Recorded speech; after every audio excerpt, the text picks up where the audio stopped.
Yo guys, Kabal here, and they just revealed a lot of stuff for the Mortal Kombat 11 gameplay reveal, and we got a couple of brand new news. So a lot of you guys want me to buy this game, and it's already confirmed I'm going to be buying this game. I just don't know what to pre-order it on. A lot of you guys are saying get it for the Xbox.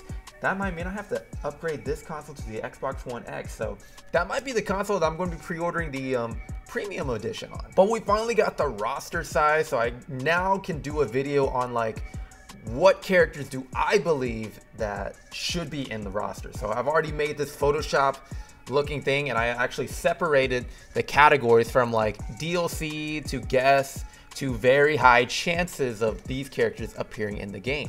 So we already have the characters right here that has already been confirmed to be in the game, which we have Baraka, Sonya, Scorpion, Sub-Zero, Raiden, Scarlet, Shao Kahn, Geras, and on the top, which is Kronika, which I do believe is going to be possibly a playable character, because they like to save a character for unlockability once you complete the story mode. They did this with Mortal Kombat 9 with Shao Kahn and Mortal Kombat X with Shinnok. So it makes sense for Kronika to become a main villain and unlock her once you finish story mode. So let's get started with the high chances of who I think will be in the game. Now, the first characters I'm going to announce is the characters that actually have appeared in the trailer, which is Liu Kang, Kung Lao, and Cassie Cage. When I was doing the roster prediction, I did not believe that Cassie Cage actually appeared in there. I thought it was Sonya Blade in another type skin, but no, Cassie Cage is in this game. And in fact, the only returning character from Mortal Kombat X in my predictions. Because I feel like the other characters that were introduced in Mortal Kombat X, I highly don't think they're going to be returning into the game. If they are, my God, I got this whole thing wrong. But like, it's almost a crime if you don't include Liu Kang. They already made a model for him, even though in the Mortal Kombat story mode, they're kind of used to making a bunch of models for their Mortal Kombat characters. They did this with Rain, they did this with Fujin, and the majority of the time they never appear in the game. So I highly believe we're gonna get Liu Kang in this game, as well as Kung Lao. And based on that picture fighting pose, if you look really closely, that looks like a normal fighting pose if you're about to play the game. So I honestly believe Cassie Cage is going to be a playable character in this game. Now to my left side, next to Baraka and Scorpion, I have Kano, Kabal, and Kitana. So why I believe Kano, Kabal, and Kitana are, well, first off, we'll start off with Kitana. She was mentioned very briefly in the trailer, and she's literally like one of the main people in the Mortal Kombat universe, as well as Kano. Both of those characters are the original people in Mortal Kombat. So I would think it would be a shame to not include those characters. And in fact, if you look into the Mortal Kombat reveal, Tyler Lansdowne actually announced that there was going to be a Kombat cast on January the 30th. And they teased the character, which I was super excited about, which was Kabal. Kabal is most likely going to be revealed January the 30th, and Kano created Kabal. So why not include both of those characters into the game? Which leads to my next theory that like they were both part of the Revenant as well as Kitana. And this game is all about time travel, so like it would be amazing to see Kabal and Kano, even though they were part of the Revenant and died with the Revenant, to be returning in this game as like actual normal people. I think that's going to be pretty sick. Now we're going to move on to our guest section, which this is literally just pure, either half I kind of want these characters and half I could figure out how they could fit into the story. The majority of the time what I've noticed in the correlation of picking characters is that NetherRealm wants to pick characters for the main roster that fit in with the story. They did this with Mortal Kombat 9, Mortal Kombat X, Injustice 2. I gotta think to myself, what can they do to include these characters into the game? So let's start off with one character, and her name is Jade. She could go two ways, either become a DLC character, because a lot of people want this character in this game.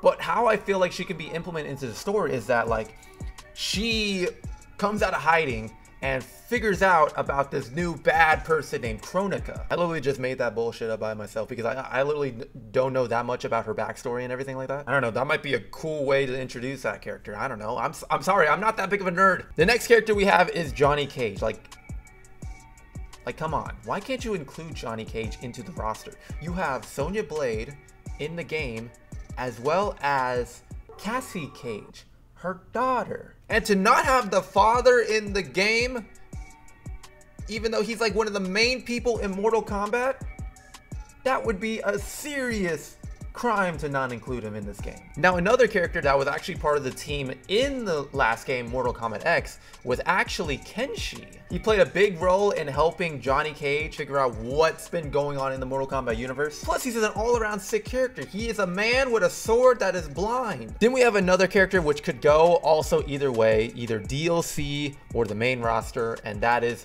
Rain. Rain was DLC in Mortal Kombat 9, so I think it would be kind of weird if they bring him as a DLC character again for Mortal Kombat 11. And people thought Rain was going to be DLC in Mortal Kombat X because you got to fight him in Mortal Kombat X. He was revamped in everything. New design, dialogue, like we thought he was going to be a character in Mortal Kombat X. So it would be truly wrong if you don't include him again, but he appears in the story again. You get to fight him again, but you can't play him again. So that's why I believe Rain should be in the main roster. Now, all these people on the bottom are literally like the main bad villains that I feel like should be part of this game. A character I believe is a must in every single Mortal Kombat game. I believe Ermac is coming back. He's part of Shao Kahn's team in the Mortal Kombat army. Same thing for good old Reptile, because there's actually a big one why I think Reptile should be in this game. There's dialogue out there that I feel like there is another, I believe it's around that dialogue, and it talks about another species of reptile, but it's hinting towards chameleon. So I feel like they might introduce chameleon in some sort of way, because Ed Boon tweeted out a picture of a chameleon-like creature, a reptilian creature that is in the game, which later on we found out like Baraka actually stabs this creature and starts eating it, but it could be a hint towards chameleon. Now, this character is not really a villain, but he was also part of the Revenant, and I feel like he will be coming back to help out the whole entire team, and that is Nightwolf. He was part of the Revenant in Mortal Kombat X, and he was a normal character in Mortal Kombat 9, so I feel like with this time travel stuff, he will be returning and helping out the crew. And since we are on the topic of time travel, I feel like if they're going to implement a lot of stuff in Mortal Kombat X and then Mortal Kombat 9, I believe they're going to bring back two major villains into this time travel to make the all-around bad group. So I believe that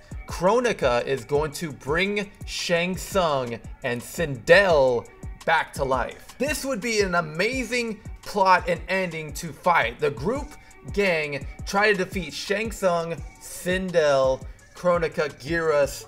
That would be epic right there. I mean, Kronika believes that like everything that's been happening is falling under the plan, so she's going to try to bring back these people just so they can try to defeat Sonya, Liu Kang, Cassie Cage. And then the last character, I kind of want to throw him out there because we always usually would have a big character. Like last game we got Goro, in Mortal Kombat 9 we got like Kintaro and Shiva, but there's a one big character that I grew up with when I was younger, when I was listening to the Mortal Kombat music, and there's one character that hasn't even been in a Mortal Kombat game for quite a bit some time, and I believe he should have his time to shine. That is Montaro. Think about it, when you're doing the arcade ladder and you're fighting all these characters, and you usually would face one big character before the main last character, Montaro would be the second to last character that you should be facing, and he hasn't gotten that much love. Instead of fighting a big dude with a bunch of arms or like a big giant tiger looking thing,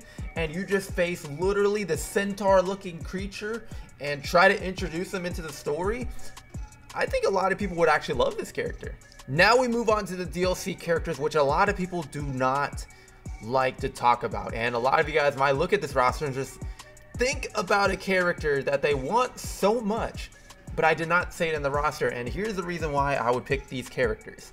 Usually, I now come to the conclusion that like half of them come from Warner Brothers, I believe, or maybe a partial of it, but sometimes they are able to pick the characters, and a lot of viewers want to see particular characters, but they move them to DLCs because they know that they will buy the characters at any sort of cost. That's what they did with Injustice 2. We had Red Hood as DLC, we had Starfire as DLC, we literally had Sub-Zero as DLC. Those were very popular characters that people wanted in Injustice 2. So they're probably going to be doing the same thing with the most popular characters requested for Mortal Kombat 11. And that's why I feel like my first choice in the DLC is Fujin. This is a character that a lot of people wanted because in Mortal Kombat X, you literally saw him in the story mode and people thought they would just transfer that character over to Mortal Kombat X. Same thing for Rain. They literally wanted to see Fujin in this game.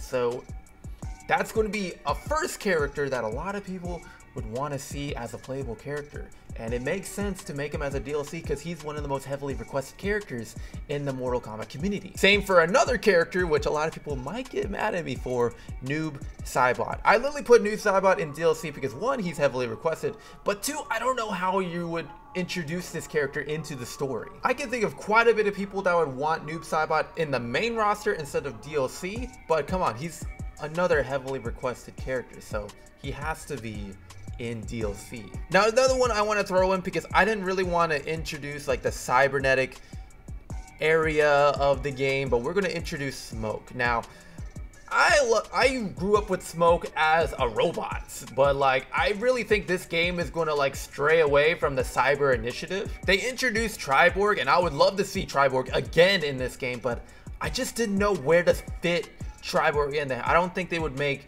Triborg a DLC again, but I also don't know how they would introduce that into the main roster. So I just picked the best one, and I feel like Smoke is the more requested than Cyrax or Sector, so that's why I went with Smoke. And then another character that was introduced into the story in Mortal Kombat X, and also another female character that a lot of people would want because I was actually struggling with which characters to put into the DLC, and one of them was Li Mei. She was introduced in Mortal Kombat X as helping Sonya Blade with some of her steals and stuff. I'm trying to remember the story. I'm probably going to play it later on today. I couldn't think of any other female character that they would introduce. I think someone said Frost, probably Melina, even though she was like murdered in Mortal Kombat X, even though she probably would be a heavily requested character for this game. Possibly maybe even Tanya, but she was DLC in Mortal Kombat X, so couldn't really add her in there. So that's why I went with Li Mei. I think she is another heavily requested Mortal Kombat character. She could be implemented into the main story because she was introduced in Mortal Kombat X, but as like a cameo. And now we get to the scary part of guest characters. This is inevitable. We're not going to get rid of this anytime soon. They started this in Mortal Kombat 11 with Freddy Krueger, then Mortal Kombat X with the vast amount of characters with like Jason Voorhees, Leatherface, Alien, and Predator. So I decided to include two guest characters in this game. So the first one that has been heavily requested by everybody that is in the Mortal Kombat community, we cannot stop talking about this man, and that is the one and only Spawn. There is a Spawn movie coming out pretty soon, and it would not make any sense if they didn't include this character. He's been heavily requested back in Injustice, Injustice 2, Mortal Kombat X. People want this man in a fighting game. And if they finally include him in Mortal Kombat X, everyone can shut the fuck up then. And then the last character, because I had a hard time figuring out the last guest character, who would they include? They have a pretty much a pattern of like adding horror characters into the video game. And I kind of gave into this one because I saw so many people like putting this character in the roster, and I kind of feel bad for adding this character. And I honestly believe that Mr. Pennywise himself has a great chance of getting into Mortal Kombat 11, and here's the reason why. So I believe that this character, since his movie Chapter 2 is actually going to be coming out in 2019, it would make sense for him to join the game for promotion of It Chapter 2. Same thing for Spawn. There's going to be a movie coming out pretty soon, but I don't know if it's going to be coming out in 2019. All I know is there's going to be a new movie of Spawn, and I just believe these two characters are going to be ways of promoting their movies in a video game. So This is literally my roster right here, guys. This is my roster. My roster of all of these characters that I believe will be in Mortal Kombat 11. I mean, the characters that I will really doubt on would probably be Chameleon, Li Mei, Montaro, Reptile, and Ermac. Those would be the characters that I feel like would not make it into the roster. But I don't know. These are the characters that I believe should be in this game. So if you guys enjoyed this video, make sure to hit that like button and also comment down below which characters you would like to see in Mortal Kombat 11. Try to have a conversation of what characters you guys want to see, because I know when I did this last time, my Injustice 2 video literally blew up with people saying like, hey, you got the roster wrong, hey, you picked this character and that character and blah blah blah blah blah. There was like loads of people that are either were happy about this roster or just really pissed about this roster. But I don't know, what do you guys think about this roster? Make sure to comment down below. And also, if you are new here and don't really know who I am, because I'm assuming there's going to be a lot of people that are in the Mortal Kombat community that don't know who I am. I'm definitely going to be playing this game a lot more, and I'm going to try to get them on all consoles, on Xbox, PlayStation, and on the Nintendo Switch. And I'll be doing what I did with Injustice 2, doing a bunch of King of the Hill lobbies. So you guys would want to subscribe to this channel if you are up for that. So that's it for you guys. Hope you guys enjoy. That's from Legit. Until then, all out.